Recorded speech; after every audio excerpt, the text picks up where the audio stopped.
First of all, the reason why I have the camera tilted like this, um uh, vertical, is because when I tilt it horizontal, the iPad, all you see is this. It looks like fucking Dilbert.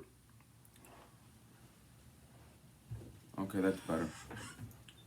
You see my statues in the background and my artwork. Paul Abrams, the late Joe Sinnott. 1995. I was 13. Yeah. We had a thing the other day where the perverted, sex fiend, racist went to a church to spew hate. Now, the church, we all remember the church shooting. Now, a guy in my apartment building, a black guy, that was his mother's church. His mother passed away a while back. That was his mother's church. His mother personally met Dr. King in that church a while ago. And the original Dr. King. I know his niece is also Dr. King. I've spoken to her many times. Very nice woman.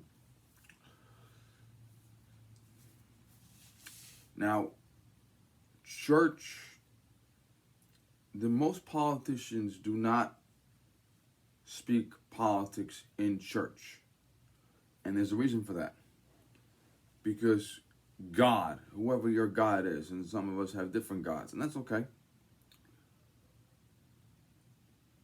But whoever your God is, whoever your prophet is, Moses, Abraham, Jesus, okay, Buddha, you believe that God or the Spirit or whatever the enlightenment is loves everyone equally. And the Christian faith, I had to take a class because when I earned my bachelor's degree, the college I went to was founded by an order of nuns. Now, by the time I got there, the nuns had long since gone. But you still had to take a class on religion. And the religious class was not dogma. The religious class was, this is what all these religions believe. We're not telling you what the right religion is. We're just telling you these are the Jews, Muslims, Hindus, Christians, Buddhists, and this is their belief system. Okay? The Christian faith, I'm Catholic. The Christian faith has over 1,000 different subdivisions. Greek Orthodox, Romanian Orthodox, Russian Orthodox, Ukrainian Orthodox. Okay? That's right there, that. Catholic, Baptist, Protestant, Methodist. There's literally over 1,000. But all of us, regardless of what we believe, minor details, we all follow Jesus. Okay? And the Christians believe that Jesus is God's representative on earth. And other religions believe he's an idiot. Other religions believe he's a false prophet. Judaism teaches that he is, and this is Hitler's justification for a lot of evil shit. Judaism teaches that he is not the prophet. To put that into perspective, most Jews living today will accept Jesus as a fellow prophet. They will say they don't follow him, they don't believe in him, but they respect him as a prophet. Okay? And I've seen Buddhists, Hindus, okay, other divisions of whatever religion you can think of that will still respect Jesus. Dog the Bounty Hunter, yeah, I know he had a couple of bad words a while back. Dog the Bounty Hunter, on Christmas Day many years ago, was for some reason by a Buddhist temple. Knowing Dog, he might have been looking for a fugitive. And he saw the Buddhist monks celebrating Jesus. Okay? Now, the Christians believe that he is God representative on earth. The Christians believe that he went to the cross for all of us, regardless of color, religion, creed. They believe he went to the cross for his enemies that killed him. Okay? And that is a hardcore belief. Now, Jesus was almost certainly not white. If you see Jesus in pictures, he's always white, he's blonde, he's got blue eyes, looks like a fucking Irishman. In reality, he almost certainly was not black, but brown or olive because of the region he comes from. We don't know for sure, but we believe based on, you have Africa, Europe, the Middle East, people are brown. So we believe he might have been brownish in color. We believe that now. And if you look at the Bill O'Reilly book, not only is he brown, the actor playing him is literally a Muslim. I swear to God, the actor playing Christ is literally a Muslim. Okay? So Jesus would not care about color, and those who worship him would not care about color. Right. Now, the church shooter was a white supremacist. And he went to a black church, and he prayed with blacks for over an hour. And because they were Christian, they didn't care what color he was. And after praying with them for an hour, he still decided to waste them. And he killed like 9 people that were begging for their lives. And he was given the death penalty, and it was considered double discrimination. He discriminated against them because they were black and Christian. Now, the racist, demented, pervert, sex fiend went to this church to spew hatred about Donald Trump. Okay? And politicians that respect themselves, that don't have dementia and aren't, told what to say and divide America and be complete hate mongers, they will never make a political speech in a church for that reason. They may go to church to worship God. They may go to church to do a lot of things, but they will never give a political speech in a church. Never.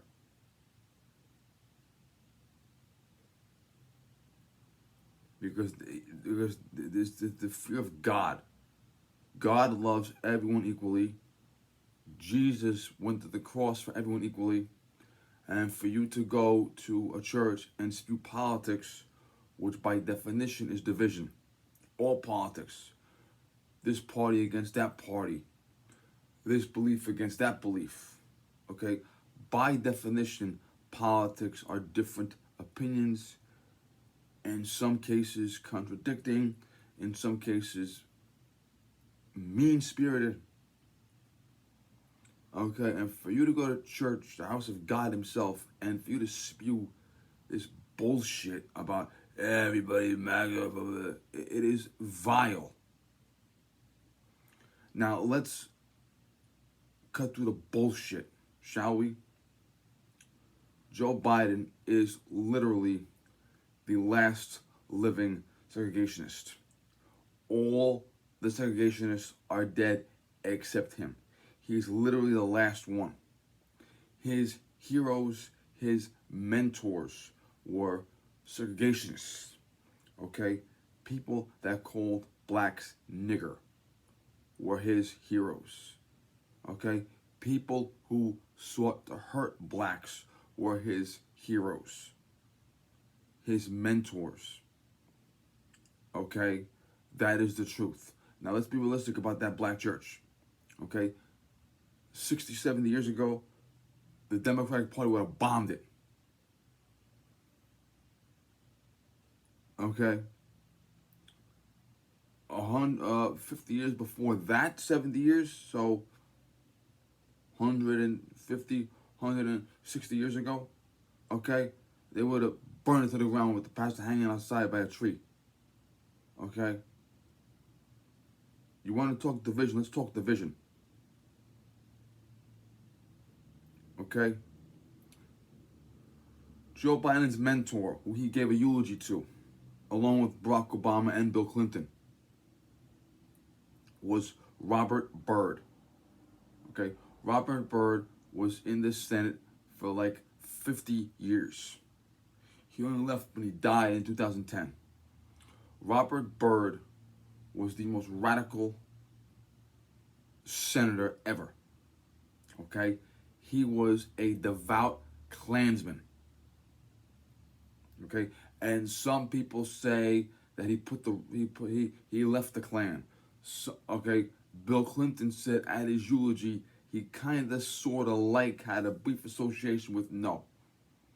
Robert Byrd spent his entire adult life, in particular his life in the Senate, hurting the black race. Now, he literally said the word nigger on the floor of the U.S. Senate. No joke at all. He literally filibustered civil rights for 17 hours. He literally dedicated 17 hours of his life on this earth to pontificating about why blacks don't need rights and why blacks are not equal to whites. Okay? He's the reason why abortion clinics, in particular Planned Parenthood-owned abortion clinics, are in every black neighborhood. Who has seen Private Citizen Ronald Reagan's speech about, A Time for Choosing? In this speech, one of the many things Private Citizen Reagan mentions is that a judge told him a woman approached him and said, I want a divorce because I'm entitled to X amount of dollars under the Aid to Children, whatever the hell it is. Two women in my neighborhood also did that. There was a policy. It was implemented by Lyndon Johnson,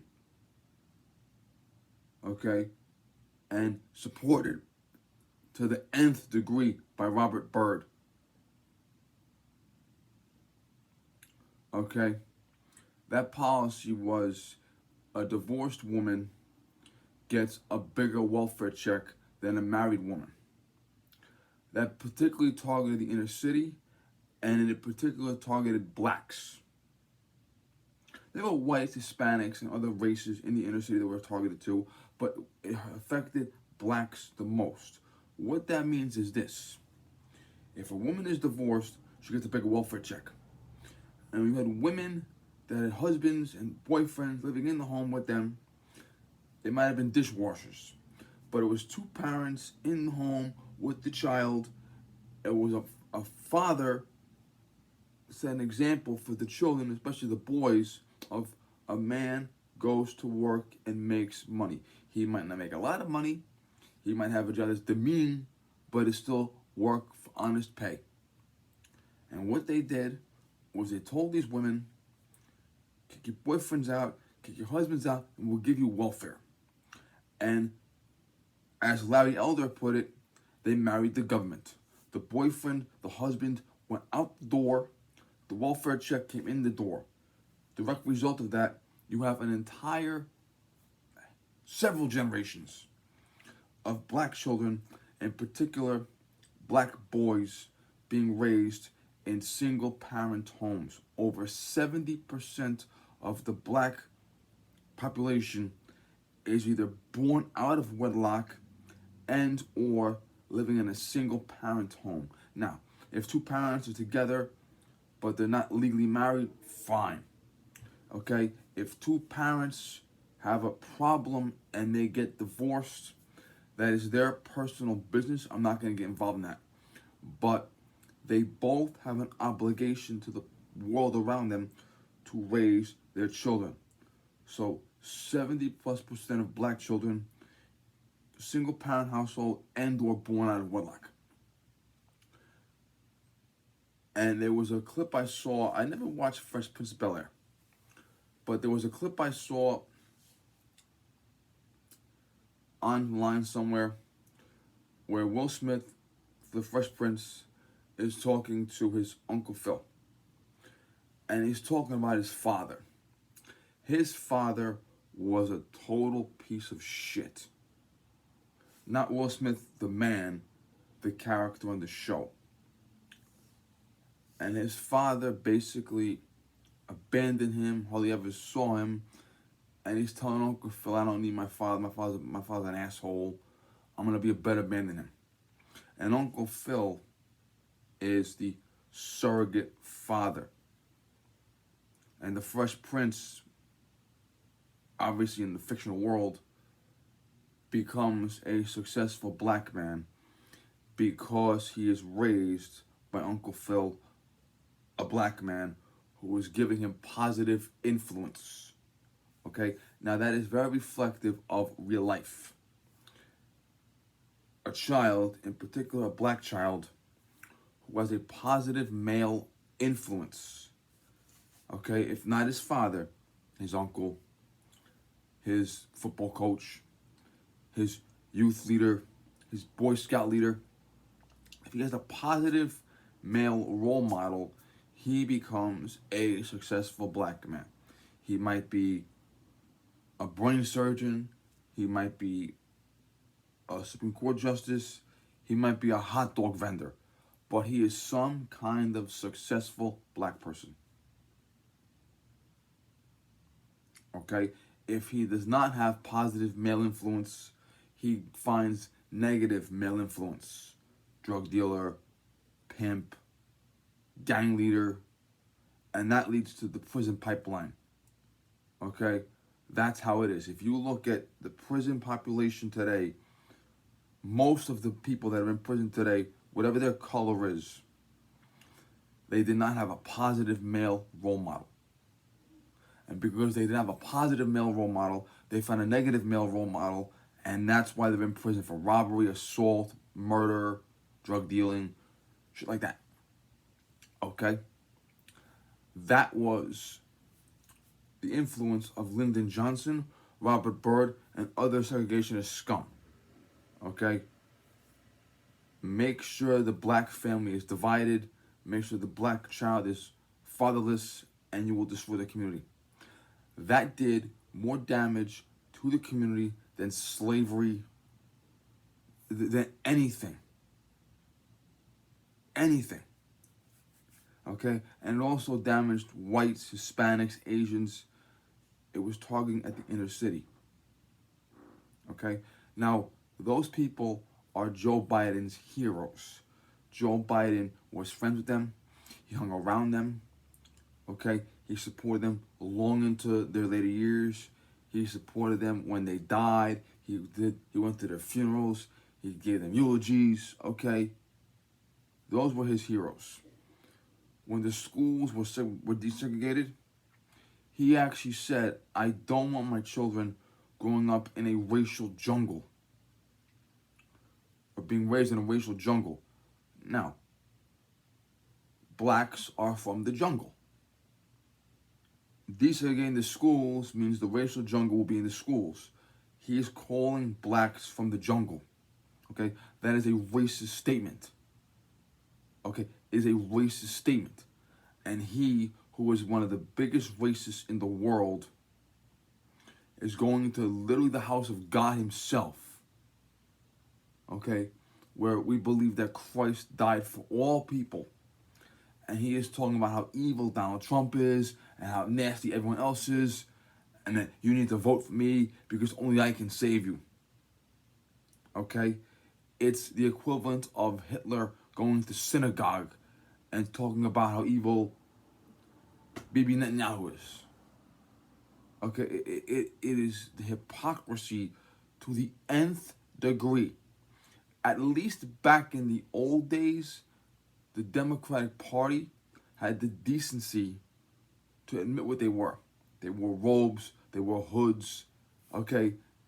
At least they had the decency to show their true faces. Okay? Now, they come with these guys of everyone is racist except us. Now, to be honest, a lot of guys in the audience were themselves jerk-offs, okay? You had some idiots in the audience that jumped up, 4 more years, okay? You had other idiots in the audience who were supporting Hamas, okay? And let me tell you something, bro. If you support Hamas, maybe you shouldn't be in the church pew. Maybe you should be in the confession booth, okay? Okay? Because Jesus was a Jew. He was a Jew. And his enemies hated Jews. And when his enemies realized, holy shit, they're worshiping a Jew? That's what ended up being Jesus' downfall. He was a Jew, and people were worshiping him. People were following him. Judas gave instant information. When Judas betrayed Jesus, Judas didn't just say, he's over there. Judas said what he's been teaching behind closed doors. And Jesus was a Jew. And because people worshipped him, because people said, wow, God sent you here to deliver a message to us, that's why all the bureaucrats and all the other politicians in that area, okay, that's why they crucified him. You're a Jew. They worship you. You're a threat to our power. We need to kill you. Okay? That's what happened. So, you're in church worshiping Jesus, and you're supporting people that kill Jews. I mean, I'll tell you one thing. I would have been afraid, if I was in that church, I would have been afraid of getting hit by lightning. I would have ran out of that church, and I would have said, I got to get out of this church, and I got to get as far away from you guys as possible, because when the lightning comes down, I don't want to be next to you. I mean, it is unbelievable how horrific you can be in church. Okay? One guy goes to church to tell the blacks, everyone hates to accept me. People are in church saying, we support guys that kill Jews. And people are in church saying, we love you even though you hate us. And we're going to do what you want even though you would kill us all if you could. I mean, what? I mean, you literally, the hypocrisy. Talk about blasphemy. Talk about offending God.